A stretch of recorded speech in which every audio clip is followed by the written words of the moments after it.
DMTV Info, votre chaîne d'information en temps réel. La politique, la santé, le sport, les faits de société, la musique, les rumeurs et bien plus encore. Vous découvrirez cela dans notre chaîne DMTV Info.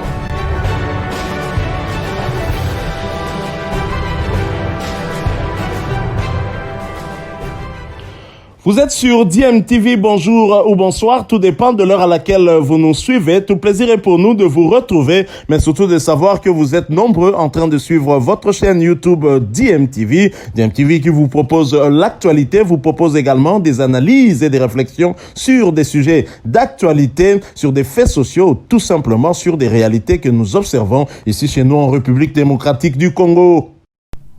Barrage Qatar 2022, les léopards de la République démocratique du Congo espèrent arracher une deuxième qualification historique pour une phase finale de Coupe du Monde. Et le gouvernement congolais essaie de mettre toutes les batteries en marche pour favoriser justement ce résultat positif attendu par tout un peuple. Et justement, en marge de la rencontre RDC-Maroc du 25 mars et celle du 29 mars à Casablanca, le gouvernement congolais offrira plus ou moins $1 million aux joueurs. Le gouvernement congolais voudrait miser gros sur les léopards à moins de 3 semaines de la double confrontation face au Maroc le 25 et 29 mars prochain. C'est une opportunité historique que nous avons déclaré récemment le Premier ministre Samalou Kondé. Et d'après les dernières indiscrétions, le pays mettra la main dans la poche.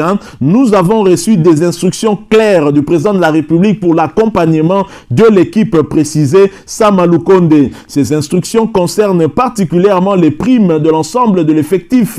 Chaque joueur appelé par Hector Cooper sur sa prochaine liste, une liste qui sera réduite à 25 joueurs plus ou moins, et chacun de ces joueurs touchera un joli pactole de $40,000 américains, soit $20,000 par match.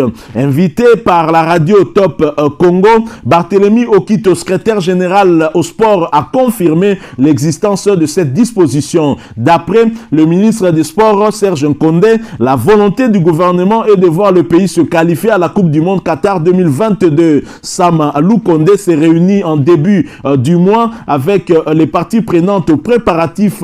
La finalisation des dossiers administratifs de certains joueurs sera la prochaine étape d'une campagne où la RDC veut miser tout l'or du monde pour arracher cette deuxième qualification historique. Et c'est d'ailleurs dans ce cadre-là que l'international congolais Théo Bongonda séjourne déjà dans la capitale RD congolaise depuis hier dimanche soir pour justement obtenir son passeport de service qui va boucler la procédure de son changement de nationalité et sportive.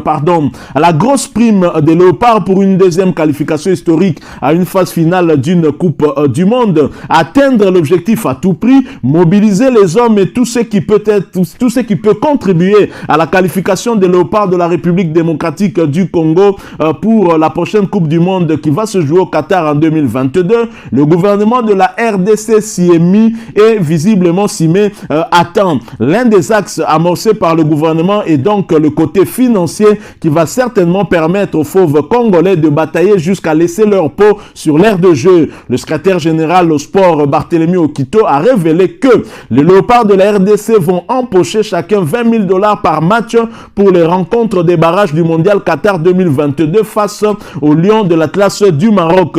Tout est mis en œuvre pour permettre aux fauves de se qualifier, a-t-il déclaré sur les ondes de la radio Top Congo. Grosse pression donc sur les léopards qui attendent la qualification à une phase finale de la Coupe du Monde depuis 1974. Léopard un jour, léopard pour toujours. Voilà donc l'occasion pour la RDC, le temps d'être sérieux et visiblement le gouvernement l'a compris. La qualification pour la Coupe du Monde, le Congo et son peuple l'attendent depuis 1974. Les léopards se battent depuis la première participation des Simba à redonner le sourire à la nation, mais ils n'y arrivent pas. Ils ont été été très proche en 2017, mais un match, ou mieux 3 minutes d'un match avait suffi pour bousiller leurs chances et les faire tomber dans les travers du passé. C'était en septembre 2017 contre la Tunisie au stade des Martyrs ici à Kinshasa. Les Congolais à mémoire fidèle s'en souviennent comme si c'était hier, puisque ce souvenir revient inlassablement dans les têtes des Congolais. Cette fois, les choses méritent d'être faites autrement. Un changement de plan s'impose. Une mobilisation tous azimuts autour du 11 national pour le pousser à se surpasser lors de la double confrontation face au Maroc en barrage. Le match aller est prévu, pour rappel, le 25 mars à Kinshasa et le retour le 29 pour le même mois, au cours du même mois à Casablanca, cette fois-ci au stade Mohamed 5. Le président de la République, Félix-Antoine Tshisekedi, avait donné le temps depuis la dernière journée de la phase de groupe de ces éliminatoires. Le premier ministre Samalou Kondé suit la voie autant que le ministre des Sports Serge Kondé a tendu au tournant bien évidemment et appelé à être plus actif tout au long de ce mois de mars que d'habitude. Un seul objectif muté en vision commune agite la société congolaise.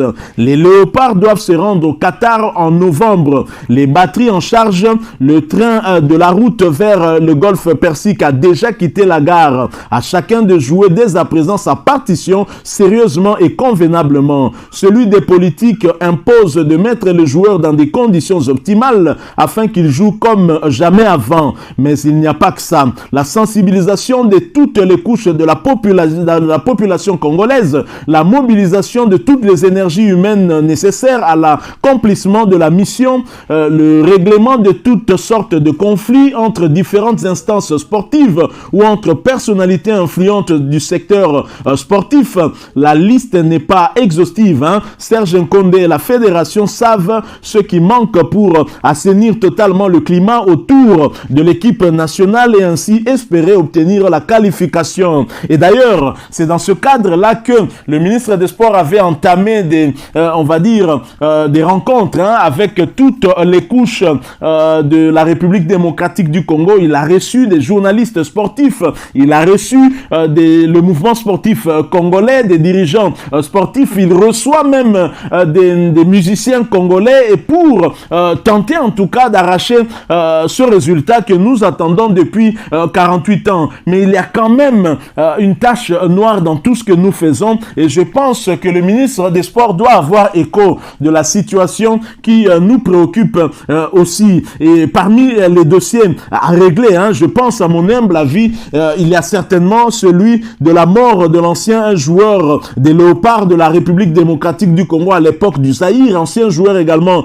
du Daring Club Motema Pembe, dont le corps serait à l'abandon. Un mondialiste qui a représenté la RDC à l'époque du Zaïre, où la République a eu à participer une seule fois à cette édition de la Coupe du Monde. C'était en Allemagne. Dominique Kabasubabo, décédé depuis janvier 2022, mais son corps laissé à son triste sort. L'ancien champion d'Afrique Dominique Kabasubabo, décédé depuis le dimanche 30 janvier 2022. Et c'est bien sûr, une grosse perte pour la nation, une grosse perte pour le Daring Club Motema Pembe. Cet ancien attaquant était le fils maison des Immaculés et de l'époque des Léopards, champion d'Afrique de 1974. Et il était également du voyage de la sélection congolaise à la Coupe du Monde Allemagne 74. Ce joueur qui est décédé, je l'ai dit, mais son corps reste toujours à la morgue. Et jusque-là, il n'a pas encore été inhumé. Je pense que le gouvernement de la République démocratique du Congo devrait se pencher. Ce n'est pas normal qu'à quelques jours d'une rencontre aussi décisive que celle qui va nous opposer au Maroc, qu'un ancien Léopard qui a participé à la Coupe du Monde 74, l'unique fois où nous avons participé, que son corps continue à traîner dans une morgue de la capitale. Ça fait mal et ça fait triste. Et les anciens joueurs du Daring Club Motema Pembe en appellent d'ailleurs à d'autres dirigeants de DSMP d'emboîter le pas à leurs collègues qui se sont impliqués pour justement trouver une solution la meilleure par rapport à l'inhumation de cet ancien l'ancien joueur des Léopards et du Daring Club Motema Pembe. Voilà qui met fin à cette information que nous avons voulu partager avec vous. Une grosse prime pour les Léopards. Hein. La motivation, c'est ce que cherche à faire le gouvernement pour faire en sorte que nos joueurs puissent mouiller le maillot, se battre pour arracher cette qualification. Nous espérons que nous y arriverons, Inch'Allah, comme disent les musulmans. Alors, merci à vous qui nous avez suivis. Hein. Nous sommes arrivés à la fin. Si vous avez aimé ce sujet, laissez-nous un maximum de j'aime. Hein. Merci de partager avec nous aussi votre point de vue en nous le laissant à travers un commentaire. Abonnez-vous sur cette chaîne DMTV et n'oubliez pas d'activer la petite cloche de notification. Encore une fois, merci à vous. Avec espoir de vous retrouver bientôt dans un autre sujet d'actualité. En attendant, portez-vous bien et DMTV vous dit au revoir. Bizile le kamalo bana ebe